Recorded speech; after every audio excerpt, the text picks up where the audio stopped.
অনেক দিনের প্ল্যান ছিল বন্ধুদের সাথে ভুনা খিচুড়ি খেতে যাব মাওয়াতে। তো হঠাৎ করে সময় হচ্ছিল না। আজকে আল্লাহর রহমতে সময় হয়েছে এবং আমরা যাব মাওয়ার উদ্দেশ্যে। চলুন তাহলে শুরু করা যাক।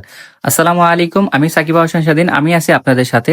আমরা কোথায় যাচ্ছি? আমরা যাচ্ছি মাওয়া। এই হচ্ছে নামকরা শুক্কুরের খিচুড়ি। এটা হচ্ছে মাওয়ার কাছাকাছি। আমরা ফ্রেন্ডরা চলে এসেছি এখানে খিচুড়ি খাওয়ার উদ্দেশ্যে। অনেক নাম শুনেছি এই খিচুড়ির।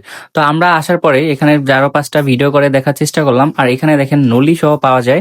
এই নলি হচ্ছে এক একটা 250 টাকা করে। আর খিচুড়ির প্লেট ছিল হচ্ছে 120 টাকা করে। আমরা এখানে শুধু খিচুড়ি না, এখানে পাওয়া যায় তেহেরিও। এগুলো হচ্ছে 100 টাকা করে। তো আমরা এগুলা খাওয়ার উদ্দেশ্যে এখানে যেহেতু এসেছি, আমরা এখানে ফ্রেন্ডরা এগুলাই খাবো। তো এখানে ভাইয়াদের সাথে কথা বলতেছিলাম যে প্রত্যেক দিন এখানে কত প্লেট খিচুড়ি বা কত ডেক খিচুড়ি যায়। তারা বলছে সর্বনিম্ন 10 ডেক, সর্বোচ্চ 12 ডেক পর্যন্ত যায়, তবে শুক্র শনিবার একটু বেশি চাপ থাকে। তো আমরা খিচুড়ি নিয়ে বসে পড়লাম বন্ধুদের সাথে।